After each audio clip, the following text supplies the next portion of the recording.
everyone, it's Jessica. How are you? Welcome back to my channel.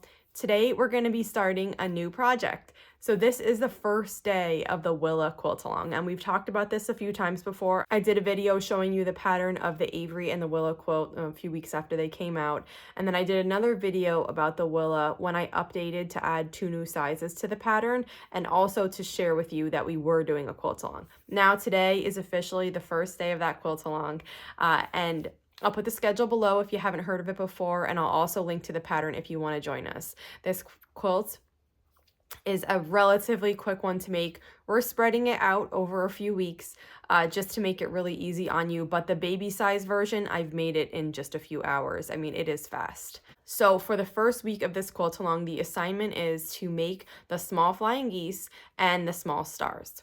So let's get started.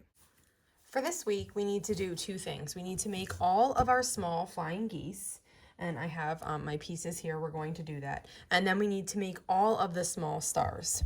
So that's 12 small stars, which would be 48 small flying geese. That may seem like a lot, but you can chain piece these and get these done really quick.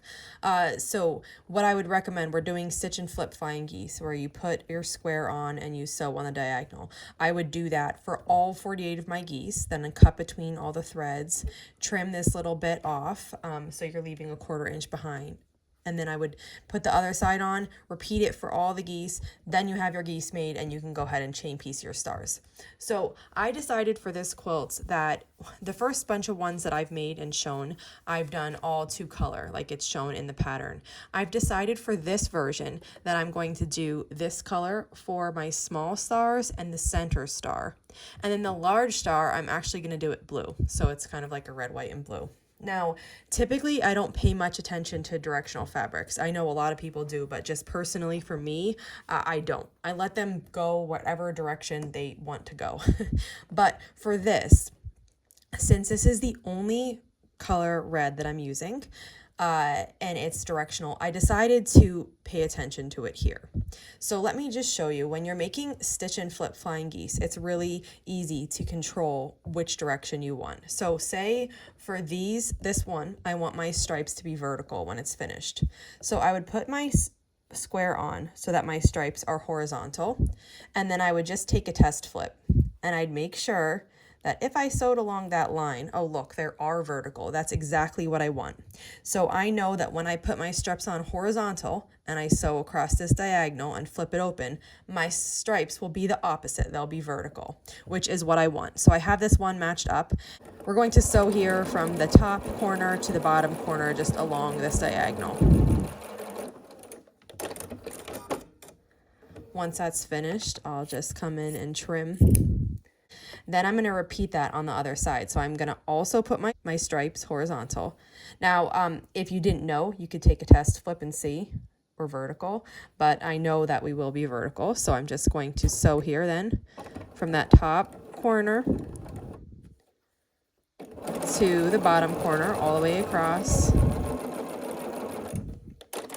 And then we will cut, leaving about a 1/4 inch seam allowance, and finger press this open. And now you're going to see that I'm left with a flying geese with my stripes vertical. Now I had to think about, since I want my stripes, and this is the center of my square, we're going to make our small star next, but I'm going to talk you through what I did when I was making my flying geese.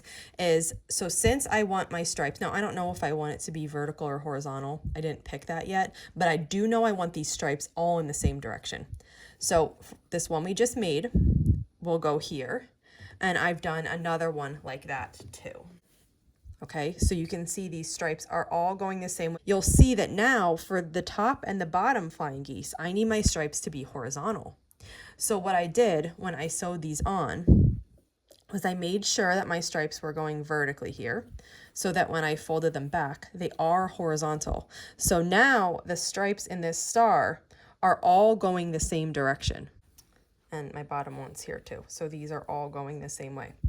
I can start assembling this star now, knowing that my stripes are all going the same way. And then later when I'm assembling the quilt, I can decide if I want the stripes to be vertical in all the stars or horizontal. So we'll start assembling this. I'm going to assemble this vertically, but you can do rows or you can do it like I do vertically. So I take the first pieces in the first and second row and sew them together. Now, when I'm sewing this together, I'm making sure that I'm not turning anything so that my stripes are actually staying the same way. Then I will sew the middle together, the middle two pieces in the first two rows. Okay, and then we will sew the next two pieces in the first two rows together.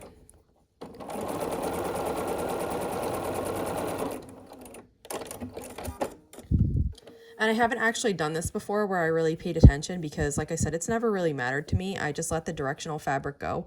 But I thought for this one, this would be a fun challenge, and it would also be beautiful since this is the only fabric that I'm using for those stars. I thought it would look nice if they all went the same way. And we'll just sew this on now.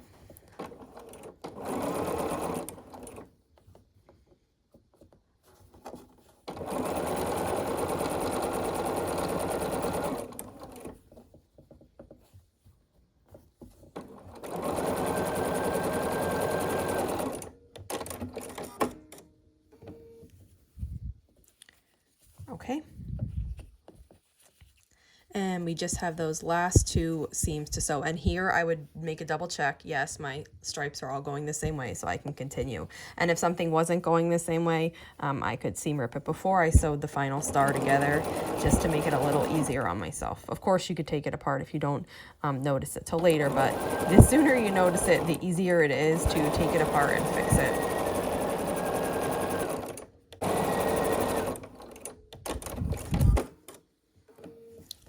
And then here is one of my small stars.